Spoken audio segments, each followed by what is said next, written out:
ಮೊಟ್ಟ ಮೊದಲನೇದಾಗಿ ಶಿಗ್ಗಾಂವ್ ಸವಣೂರು ಜನರ ಒಂದು ತೀರ್ಪೇನಿದೆ ಅದನ್ನು ನಾವು ತೆರೆಬಾಗಿ ಒಪ್ಕೊಳ್ತೀನಿ. ಅವರ ತೀರ್ಪನ್ನು ನಾನು ಗೌರವಿಸ್ತೇನೆ, ಸ್ವೀಕಾರ ಮಾಡ್ತೀನಿ. ಕಾಂಗ್ರೆಸ್ ಅಭ್ಯರ್ಥಿ ಅಸೀರ್ ಖಾನ್ ಪಠಾಣ್ಗೆ ಅಭಿನಂದನೆಗಳನ್ನು ನಾನು ಸಲ್ಲಿಸ್ತೇನೆ. ಒಂದು ನಿಮಿಷ ಪೂರ್ತಿ ಮಾಡ್ತೀನಿ. ಅಲ್ಲಿಯ ಜನಸ್ಪಂದನೆ ನೋಡಿದಾಗ ನಮಗೆ ಗೆಲ್ಲುವಂಥ ವಿಶ್ವಾಸ ಇತ್ತು. ಆದರೆ ವಿಪರೀತವಾಗಿರುವಂಥ ಹಣದ ಹೊಳೆಯನ್ನು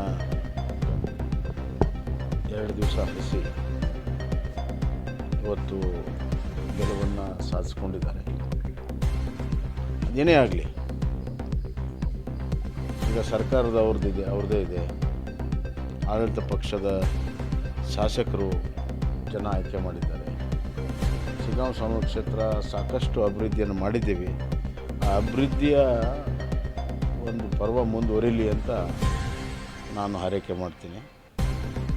ಮತ್ತು ಶಿಗ್ಗಾಂವ್ ಸವಣೂರು ತಾಲೂಕಿನ ಜನರಿಗೆ ಒಳ್ಳೆಯದಾಗಲಿ ಅಂತ ನಾನು ಬಯಸ್ತೀನಿ.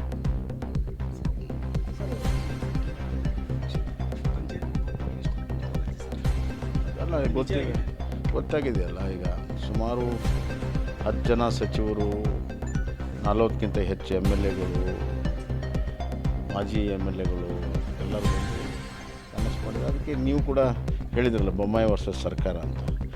ಇಲ್ಲಿ ಸರ್ಕಾರದ ಯಂತ್ರ, ಹಣ, ಅದರ ಲಾಭದಿಂದ ಅವ್ರು ಗೆದ್ದಿದ್ದಾರೆ.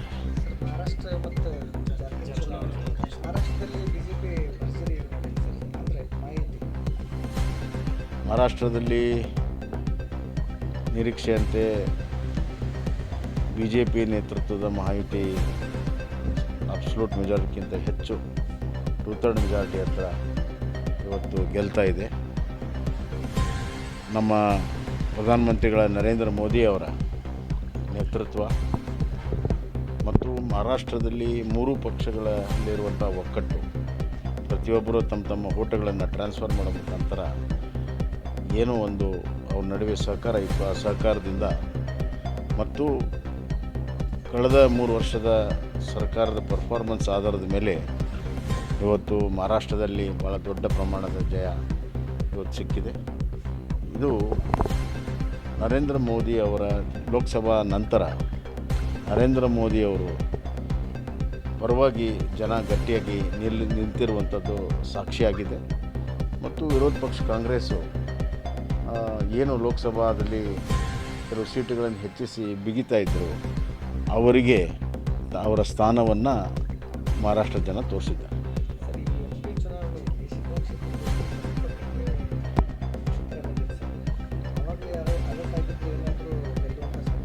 ಅಲರ್ಟಾಗಿ ಏನೆಲ್ಲ ಕೆಲಸ ಮಾಡಿದ್ದೀವಿ, ಅದು ಇಡೀ ಸರ್ಕಾರ ಬಂತು. ಅದಕ್ಕೆ ಕೆಲವು ವಿಚಾರಗಳನ್ನು ನಾವು ಬೇರಂಗೆ ಹೇಳೋಕ್ಕಾಗಲ್ಲ. ಭಾಳ ದೊಡ್ಡ ಪ್ರಮಾಣದಲ್ಲಿ ಆಡಳಿತ ಯಂತ್ರ, ಮಂತ್ರಿಗಳು, ಹಣದ ದುರುಪಯೋಗ ಭಾಳ ಆಗಿದೆ. ಮತ್ತು ಸಾಮಾನ್ಯವಾಗಿ ಉಪಚುನಾವಣೆಯಲ್ಲಿ ಸರ್ಕಾರಕ್ಕೆ ಒಂದು ಅಡ್ವಾಂಟೇಜ್ ಇರ್ತದೆ. ನಾವು ಕೂಡ ಒಂದು ಕಾಲದಲ್ಲಿ 17 ಬೈ ಎಲೆಕ್ಷನಲ್ಲಿ 13 ಗೆದ್ದಿದ್ವಿ. ಇದು ಸರ್ಕಾರದ ಪರ್ಫಾರ್ಮೆನ್ಸ್ ಮೇಲೆ ಇದು ಒಂದು ವೋಟ್ ಅಂತಲ್ಲ. ಹಿಂದೆ ನಾವು 17 ಗೆದ್ದಿದ್ವಿ, 17ರಲ್ಲಿ 13 ಗೆದ್ದಿದ್ವಿ. ತದನಂತರ ನಾವು ಸರ್ಕಾರ ಕಳ್ಕೊಂಡಿದ್ವಿ. ಹೀಗಾಗಿ ಕಾಂಗ್ರೆಸ್ ಪಕ್ಷ ತಮ್ಮ 1.5 ವರ್ಷ ಆಡಳಿತಕ್ಕೆ ಸರ್ಟಿಫಿಕೇಟ್ ಅಂತ ತಿಳ್ಕೊಳ್ಳೋ ಅವಶ್ಯಕತೆ ಇಲ್ಲ. ಮತ್ತಷ್ಟು ಸುದ್ದಿಗಳಿಗಾಗಿ ನೋಡ್ತಾ ಇರಿ ಪಬ್ಲಿಕ್ ನ್ಯೂಸ್ 24x7. ಇದು ಸತ್ಯದ ಧ್ವನಿ.